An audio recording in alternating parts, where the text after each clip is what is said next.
aduh ini kan baru umroh pertama nih ya, nggak berani janjian sama siapa-siapa dulu deh gitu ya, mau fokus ibadah dulu, terus juga nggak mikir mau belanja apapun juga gitu ya, karena memang fokusnya mau udah ibadah aja dulu gitu ya.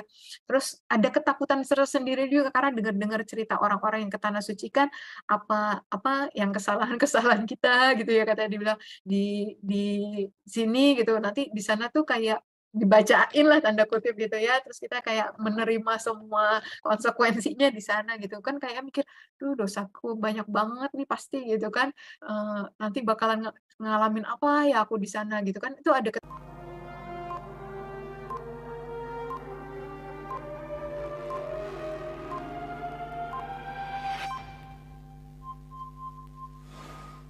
Awalnya, beliau nanya-nanya, kalau misalnya sholat itu berapa rakaat gitu-gitu. Jadi, saya bilang, dalam hati saya sih, kan Dokter Isya kan Kristen ya, maksudnya dalam hati gitu, kok ngapain nanya-nanya gitu. Terus suatu saat beliau beneran ngasih tahu ke saya, katanya, "Bu, saya udah syahadat," katanya gitu. Saya saya sampai nangis gitu, ya Allah gitu.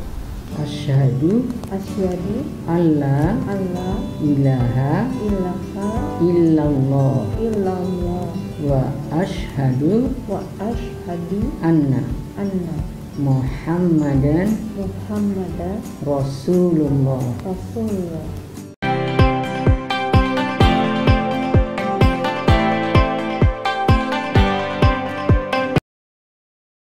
Baik, acara selanjutnya yaitu pemaparan materi pada malam hari ini dengan tema Mimpi Indah yang Tercapai Berkunjung ke Baitullah bersama narasumber kita yang sudah hadir pada malam hari ini, yaitu Ibu Dr. Gigi Karissa Grani, MM AAAK. Baik, kita sapa terlebih dahulu. Assalamualaikum warahmatullahi wabarakatuh, Bu Dokter. Waalaikumsalam warahmatullahi wabarakatuh, Bu Dini. Alhamdulillah. Alhamdulillah. Kembali kita bertemu di sini kembali ya Bu Dokter ya. Iya. Jadi jangan ya Bu Dokter untuk berbagi sharing pengalaman inspiratifnya kepada kami semua di sini Bu Dokter ya. Allah, Masya Allah banyak banget ilmu yang bisa kita dapatkan dari Bu Dokter ini. Bagaimana kabarnya nih Bu Dokter? Alhamdulillah. Mbak Dini apa kabar? Alhamdulillahirabbil alamin. Oh iya ini Bu Dokter nih. Baik Bu, untuk mempersingkat waktu ya. Mungkin di sini Bu Dokter kan terakhir sebelum itu waktu itu kalau nggak salah kita kajian terakhir bulan September ya. Dan waktu itu kalau kita bersama Ahi Wendy Lopu ya. Iya. Kan nggak lama setelah itu Bu Dokter bilang kalau misalnya mau pergi umroh nih. Nah, alhamdulillahirabbil alamin ya Bu Dokter. Iya.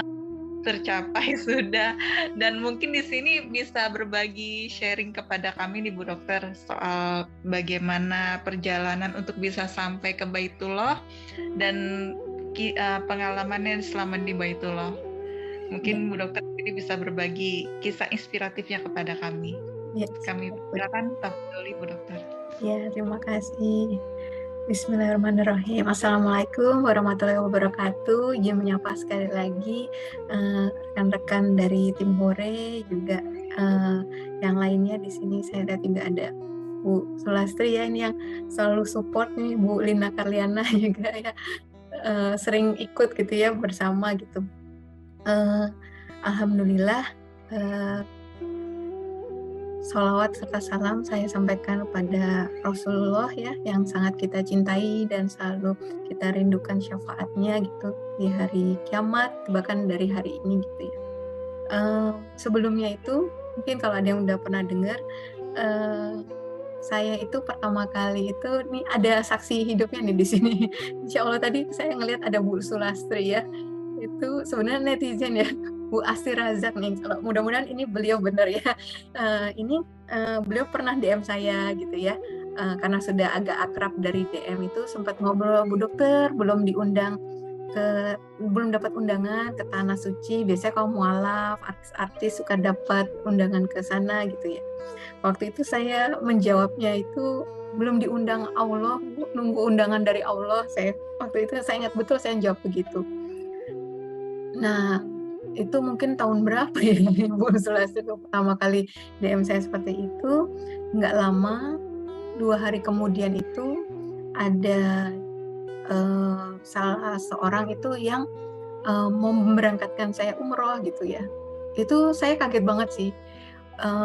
Jadinya waktu itu beliau waktu itu sempat cerita gitu ya. Beliau suka memberangkatkan hafiz-hafizah gitu ya. Bu dokter udah hafal berapa juz? Saya bilang masih ngafalin juz 30 waktu saat itu gitu. Terus habis itu ya udah nggak apa-apa dilanjutin ya gitu. Nanti insya Allah tahun depan Bu dokter berangkat. Kalau nggak salah itu ternyata masih pandemi ya gitu. Jadi masih nggak bisa berangkat waktu itu. Bahkan nggak cuma dibatasi, memang belum ada keberangkatan ke sana gitu kan. Terus ya udah saya pikir ya udah gitu sambil saya mempersiapkan diri. Nah, di situ juga saya agak kaget gitu ya waktu dibilang gitu saya tunjukkan, ya ampun, Pak, saya kemarin tuh baru dibilangin netizen seperti ini. Saya jawab tunggu undangan dari Allah. Iya, hari ini juga dijawab sama Allah, diundang sama Allah kata Bapak tersebut gitu ya. Sampai saya nangis lagi, terus saya tunjukin lagi, nih Pak, saya baru daftar kelas haji dan umroh, saya bilang gitu. Waktu itu saya berpikir ya kan kita harus meniatkan gitu walaupun memang belum mampu, tapi apa yang kira-kira bisa saya lakukan ya untuk ikhtiar saya menunaikan ibadah haji atau umroh gitu ya.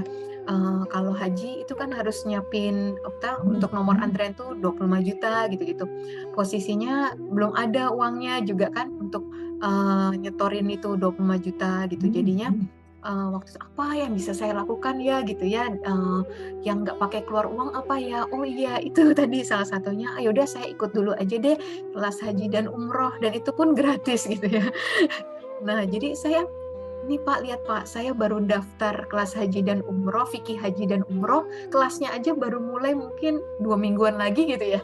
Tapi undangan dari Allah tuh udah datang duluan gitu. Ini latar belakangnya sebelum kemarin berangkat ya. Itu awalnya seperti itu. Alhamdulillahnya ketika saya pikir itu udah berlalu, udah agak lama nggak jadi berangkat karena kondisi pandemi itu, saya kaget gitu ya dihubungi lagi gitu oleh ajudan Bapak tersebut yang yang mau membayarin saya, Bu dokter siap berangkat tanggal 26 Januari gitu ya, 26 Januari 2022 kemarin.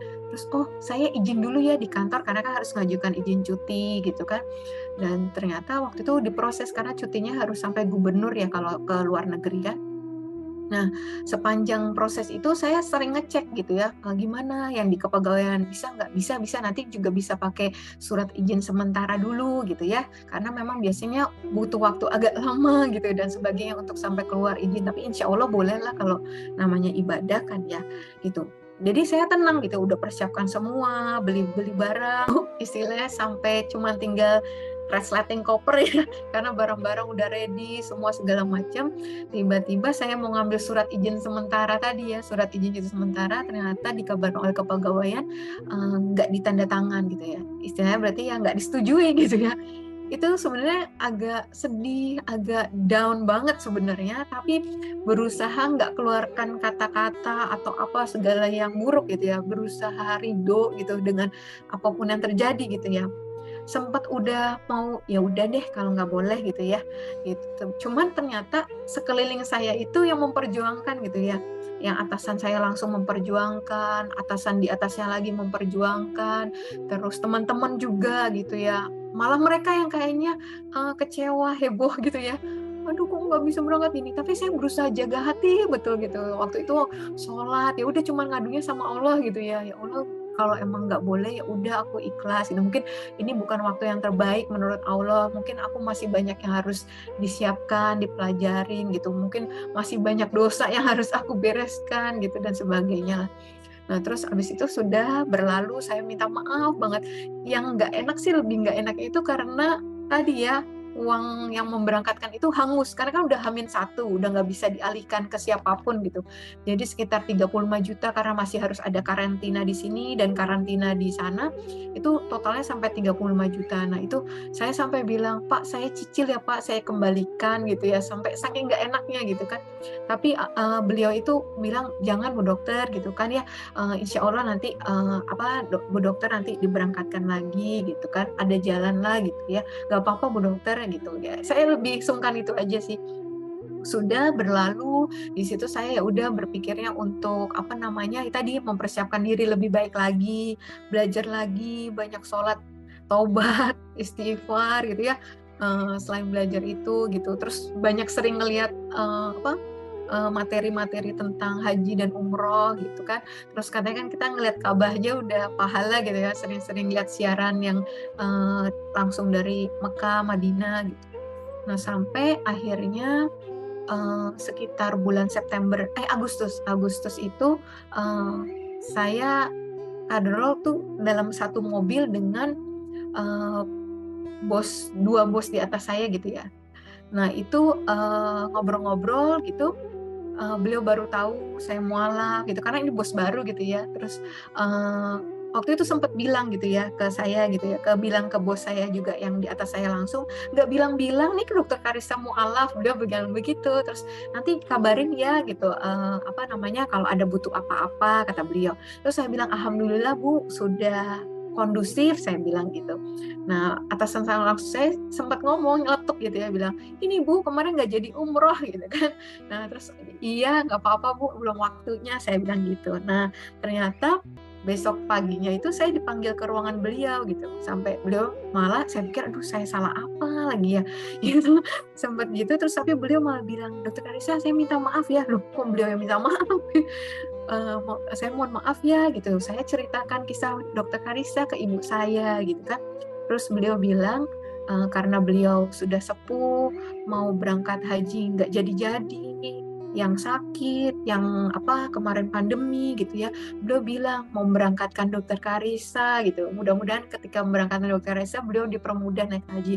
Saya kaget banget gitu kan, langsung nggak tahu harus gimana gitu ya, tertegun gitu, terus langsung nangis gitu, terharu gitu. Terus beliau langsung peluk gitu ya, terus ya alhamdulillah gitu. Terus ya udah gitu. Tapi di situ saya nggak berani cerita kemana-mana dan sebagainya gitu ya. Memang langsung ngurus surat izin cuti lagi gitu dan sebagainya. Tapi benar-benar dalam kondisi tuh pasrah gitu ya. Orang rumah pun nggak ada yang tahu gitu ya. Saya takutnya nanti nggak jadi berangkat lagi gitu ya. Mungkin apa kemarin saya salahnya di situ ya. Kemarin begitu tahu mau berangkat saya cerita sini, cerita sana, saya mau berangkat gitu. Tapi sebenarnya sih maksudnya baik ya, mau minta didoakan gitu. Tapi mungkin ada salah gitu di situ, ada entah gitu kan, Allah yang lebih tahu ya. Di hati saya ada yang nggak beres kah, ada unsur masih ada setitik ria, setitik ujub dan sebagainya, saya nggak tahu gitu. Cuman waktu itu belum berangkat gitu, sampai akhirnya bener-bener udah pasti mau berangkat tuh saya baru bilang ke orang tua gitu ya, nitip-nitip anak dan sebagainya gitu, termasuk ke teman kantor gitu. Dan alhamdulillah jadi berangkat di 22 September gitu, 9 hari. Nah itu sempat sih kepikiran teman-teman tim horor yang ada di sana ya, udah mikir nanti di sana mau hubungin siapa. Ada yang saya sering ikutin Bung Hasibuan siapa gitu. Cuman balik lagi, aduh ini kan baru umroh pertama nih ya, nggak berani janjian sama siapa-siapa dulu deh gitu ya, mau fokus ibadah dulu. Terus juga nggak mikir mau belanja apapun juga gitu ya, karena memang fokusnya mau udah ibadah aja dulu gitu ya.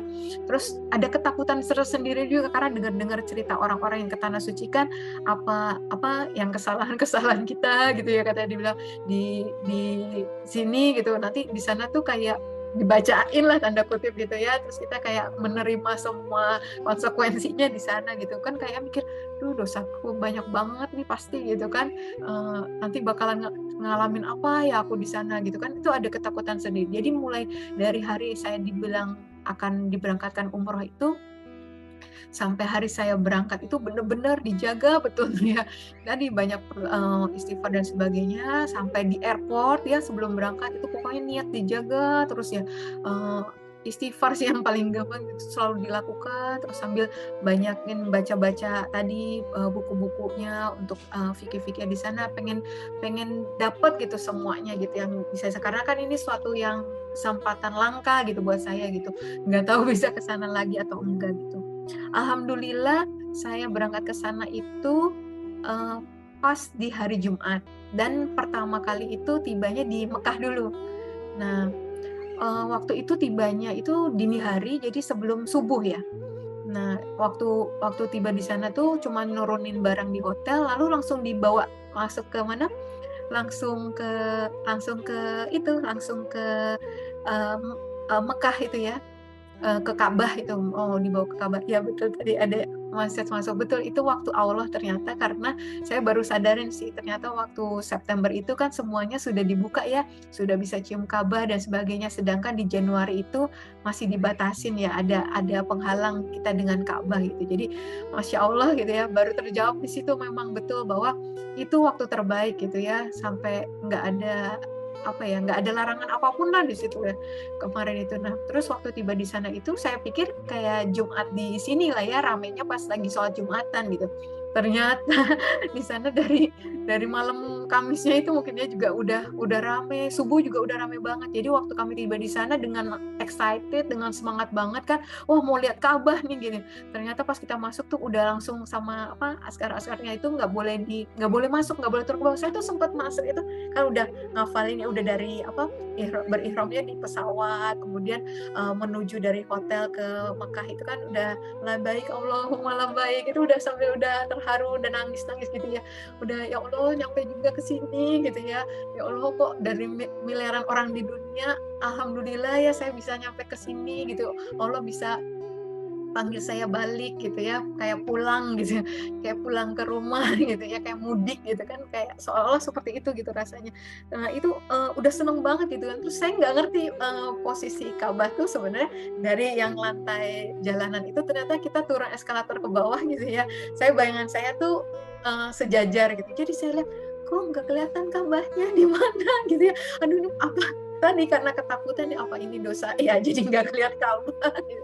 Ternyata emang harus turun dulu, dan ternyata waktu kamu mau turun udah nggak boleh, udah full di bawah gitu ya, nggak boleh. Sedih banget di situ tuh, kita langsung pada sedih banget, langsung ya masa sih baru pertama kali datang tapi udah nggak bisa ngelihat Ka'bah gitu kan, harus dari atas doang gitu kan, kayak kurang gitu, kayak gimana gitu. Nah terus ya udah saya mutawifnya itu sempat bilang ya udah kita usaha dulu, kita cari dulu jalan, kita ikutin dulu aja arahannya. Memang kalau hari Jumat seperti ini, tapi insya Allah nanti kita ulang lagi ada di bawah gitu ya. Waktu jalan menuju tempat yang diarahkan oleh askar yang lain, tiba-tiba ada salah satu tuh yang membukakan gitu ya, askarnya ada yang membukakan untuk boleh ke bawah. Wah itu rasanya kayak apa ya, langsung berlari-lari kecil gitu. Alhamdulillah bisa ke bawah gitu kan. Udah makasih ya Allah, alhamdulillah gitu. Pertama kali lihat Ka'bah tuh nggak bisa disampaikan ya apa, pokoknya itu saya langsung bersyahadat sekali lagi. Entah kenapa tuh kan dipimpin untuk doa melihat Ka'bah itu, tapi saya juga sambil langsung bersyahadat sekali lagi gitu ya di depan Ka'bah gitu. Masya Allah gitu kan. Terus habis itu ya Allah udah sampai sini, terus udah langsung tawaf gitu kan. Terus saya tuh berusaha ngintip-ngintip gitu ya, pas di Hajar Aswad tuh berusaha ngintip-ngintip ya, saking ramenya orang itu nggak kelihatan, bahkan saya berusaha ngeliat silvernya itu aja nggak kelihatan gitu kan, sampai udahlah gitu kan. Tapi ya udah kan itu sunnah juga ya kalau mau cium, tapi saya pikir kayaknya mungkin nggak bisa gitu ya. Nah padet banget sampai akhirnya itu pertama kali kita habis dari situ karena belum mandi ya, belum beres-beres dan sebagainya, baru pulang ke hotel. Waktu pulang ke hotel itu saya tuh sempat mikir gini, kok kayak gini ya orang haji dan umroh, ini belum haji ya, itu aja udah kayak berdesak-desakan banget gitu karena hari Jumat itu tadi ya. Itu sampai saya sempat ya terbersit tuh gini, it's not my thing gitu ya, ini nggak aku banget nih, rebutan apa tuh nggak aku banget. Aku sempat mikir gini, kok orang pada mau kesini lagi ya rebutan kayak gini gitu. Saya sempat mikir gitu, tapi terus tiba-tiba saya astagfirullahaladzim, saya gitu ya, astagfirullahaladzim, langsung sholat tobat itu saya di hotel. Saya gini, ya Allah ampunin aku ya Allah, kan doa Nabi Ibrahim nggak kayak gitu ya, doa Nabi Ibrahim itu justru supaya kita apa, umat ini apa, tertambat ya hatinya gitu kan ke Ka'bah gitu, balik ke kenapa aku malah ngerasain seperti ini gitu. Sejujurnya itu yang saya rasain waktu masuk ke hotel gitu ya. Terus alhamdulillahnya itu saya dapat teman kamar itu oma-oma ya, masih umur 56 tahun sih gitu, tapi cucunya udah 3 atau berapa ya. Nah, itu ternyata semangat banget gitu ya. Dan itu memang doa saya waktu sebelum berangkat gitu. Nggak cuma supaya saya terima amal ibadahnya, saya semangat, saya diberi kesehatan, tapi juga ya Allah, semoga saya dapat teman kamar yang juga kooperatif, yang juga semangatnya sama gitu ya untuk beribadah, fokus sama Allah gitu ya. Dan alhamdulillah tuh ya, walaupun aduh oma-oma tadi sempat pikir gitu, yang ada kan saya jagain ya apa gitu-gitu, tapi ternyata disitulah ya nikmat yang Allah kasih gitu. Ternyata beliau juga bahkan mungkin lebih luar biasa dari saya gitu ya, bisa bilang gitu.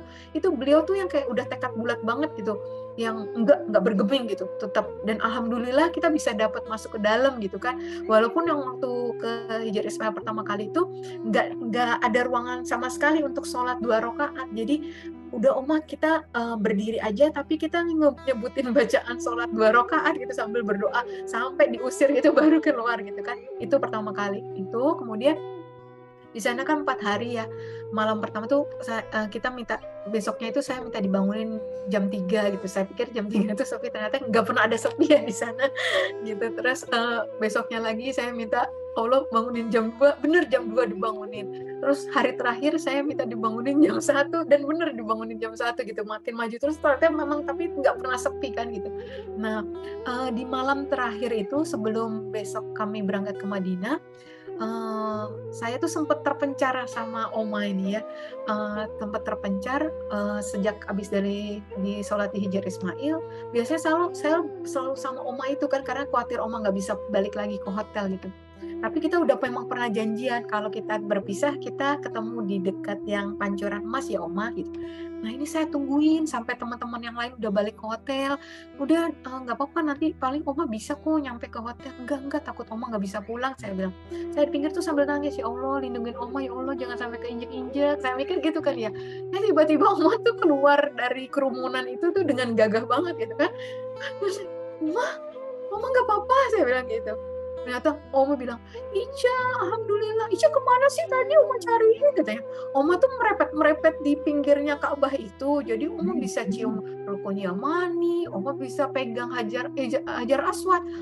Ya oma, alhamdulillah, masya Allah. Jadi senang-senang gitu. Ya udah, oma berarti nanti oma kan capek kan, oma istirahat. Malam ini oma nggak usah ikut Ica ya. Ica berani kok sendiri ke Ka'bah lagi gitu ya, untuk tahajud, untuk sampai subuh di sana lagi. Oma kan udah dapet semuanya, oma istirahat aja. Nanti kita kan mau ke Madinah, oma harus sehat. Nah, itu ternyata setelah kita tawaf lagi gitu, udah selesai, oma ternyata ngantri lagi ke Hajar Aswad gitu ya, yang penuh banget itu. Terus saya selalu saya gandeng, saya tarik, oma ntar aja oma, bahaya oma, itu kita udah kegencet depan besar, belakang besar gitu kan.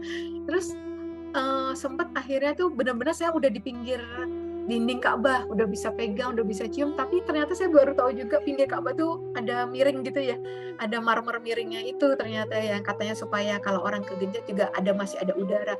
Nah di situ saya malah ngerasa kaki saya kan ketekuk ya di situ, karena dan didorong-dorong dari sisi depan itu, sempat udah kayak nggak bisa nafas dari zikir jadi zikirnya la ilaha illallah. Saya pikir kalau nafas saya putus ya udah lagi la ilaha illallah gitu. Nah terus nggak tahu oma, Ica udah nggak kuat lagi. Aku udah bilang gitu ke oma. Oma kayaknya udah agak panik tuh. Aduh anak orang mati nih katanya oma gitu. Terus Ica udah nggak kuat lagi. Itu Ica udah lemes. Terus kayak ada orang juga manggil askarnya itu kayak suruh nolongin, tapi kayak cuman dilihat aja. Ica udah ngeliat itu kayak udah gelap, udah kayak nyaris nggak lihat apa-apa. Sampai akhirnya pas saya agak melek gitu, kok saya udah di depannya Hajar Aswad gitu ya. Waktu depan Hajar Aswad itu saya berusaha langsung buru-buru dong mau cium gitu kan, gitu ya. Kan itu harusnya nggak tinggi-tinggi banget ya, tapi karena kaki saya agak ketekuk, itu nggak nyampe.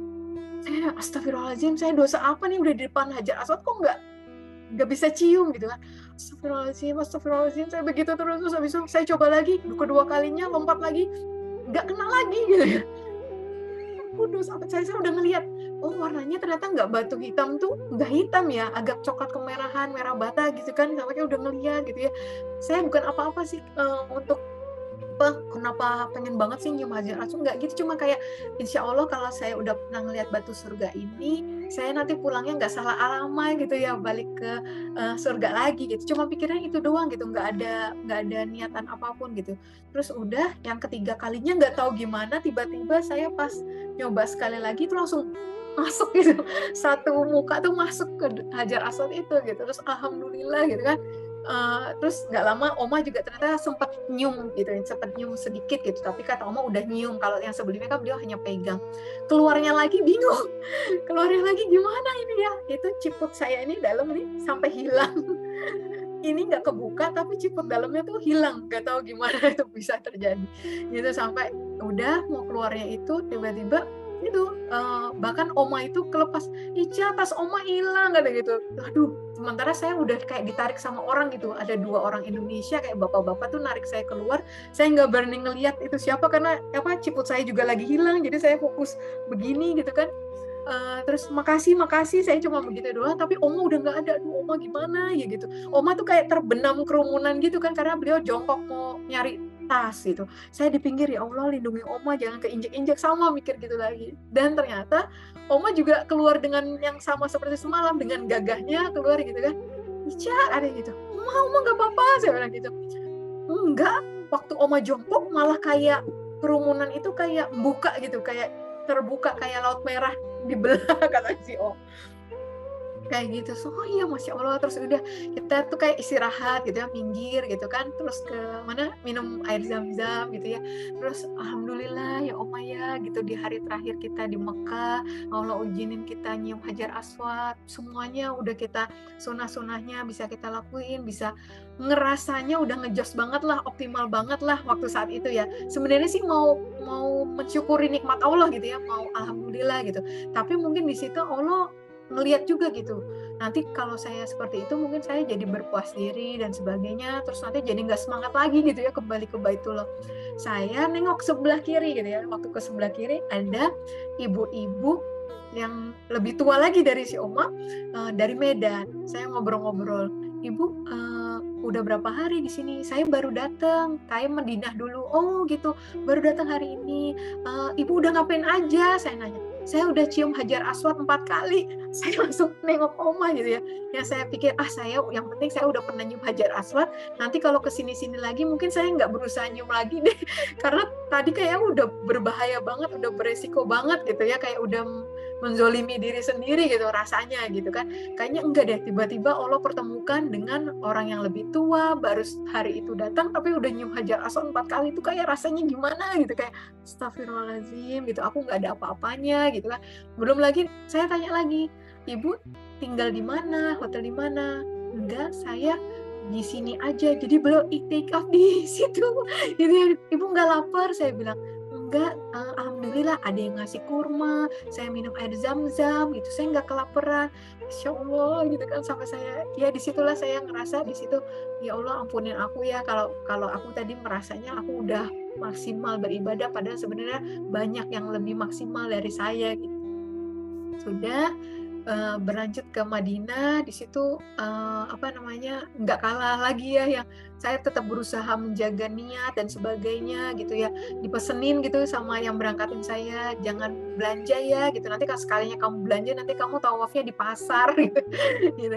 Oh iya siap gitu kan. Di Raudah juga selama nggak diusir kamu sholat terus, dan alhamdulillah gitu, di Raudah tuh dapat jatahnya itu, sesinya itu pas habis sholat subuh langsung gitu.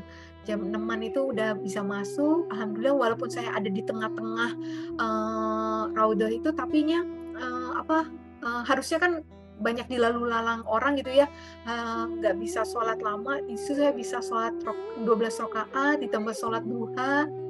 Jadi Masya Allah gitu ya. Itu di situ mutawafnya juga sempat bilang kalau misalnya mau masang sendal lagi jangan dibanting-banting ya, kayak orang di masang sendal dibanting-banting, harus hormati ini di sini tempatnya Rasulullah gitu. Rasulullah tuh nggak bener-bener meninggal gitu ya, beliau itu apa istilahnya itu, dibilang sebenarnya makanya kenapa waktu kita sholawat itu Rasulullah sebenarnya memberi jawaban gitu ya kepada kita gitu ya, bagimu keselamatan, bagimu rahmat gitu lagi buat kita ya, karena sebenarnya Rasul nggak benar-benar meninggal gitu, rohnya gitu ya dikembalikan untuk menjawab salam kita gitu. Saya oh seperti itu ya, di situ adab-adabnya segala macam gitu. Terus setiap kita berniat ayo kita harus agak ke dalam atau gimana gitu, benar-benar di situ saya ngeliatnya ibadah di sana tuh memang nggak cuma butuh iman gitu ya, tapi memang fisik juga, mental juga gitu dijaga. Alhamdulillah overall itu lancar gitu ya. Semua kekhawatiran yang saya takutkan, sakit, itu sekamar udah, waktu di Madinah itu saya nggak sekamar berdua lagi, tapi berlima. Dan itu 4 orang lain itu udah sakit, karena udah ibu-ibu semua gitu ya, udah pada batuk kering dan sebagainya. AC tuh dimatiin, sempat misalnya, saya tuh sempat agak nggak kuat sebenarnya kalau nggak ber-AC gitu ya. Tapi berusaha nggak keluar apapun keluhan gitu di mulut gitu ya. Saya cuman keluarin itu, saya punya mini fan itu yang portable itu dari tas saya, cuman ya udah, karena pada sakit kan saya nggak tega juga gitu ya, saya cuma taruh aja mini fan-nya itu deket saya, ya udah alhamdulillah bisa tidur gitu kan, dinikmati, alhamdulillahnya saya masih tetap sehat gitu kan. Itu jadi itu yang nikmat yang Allah kasih. Dan yang berkesan itu waktu ziarah-ziarah itu banyak, semuanya sebenarnya berkesan ya, dari Jabal Rahmah ya, katanya tempat Nabi Adam dan Nabi Hawa dipertemukan lagi. Di situ saya ya itu berpikirnya itu, walaupun orang mungkin banyak berdoa jodoh gitu ya, ya ada sih doa jodoh juga gitu, cuman lebih ke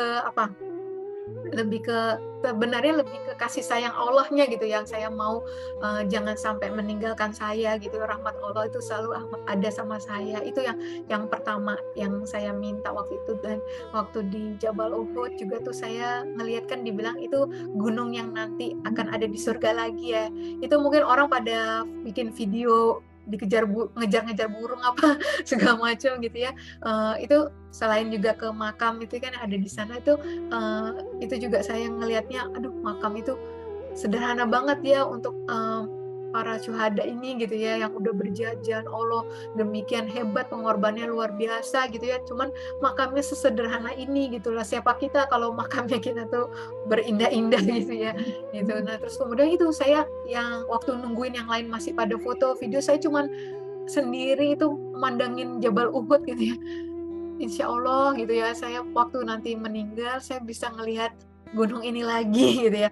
Berarti waktu saya bisa ngelihat gunung ini lagi, berarti saya benar saya ada di surga gitu ya. Jangan sampai saya nggak ngelihat gunung ini lagi gitu. Waktu itu batin saya mikir kayak gitu sih. Dan ya pastinya teman-teman di sini yang pasti, apalagi yang tinggal di sana, yang itu udah lebih banyak tahu lah ya kisah-kisahnya. Jadi saya makanya nggak cerita arti-arti yang di sana, tapi lebih ke arti buat saya pribadi gitu ya. Itu yang antara lain saya rasakan gitu. Alhamdulillah pulang dari sana, insya Allah gitu ya, saya percayakan semua husnuzon billah ya, bahwa di tempat-tempat itu mustajab berdoa, menaikkan doa gitu.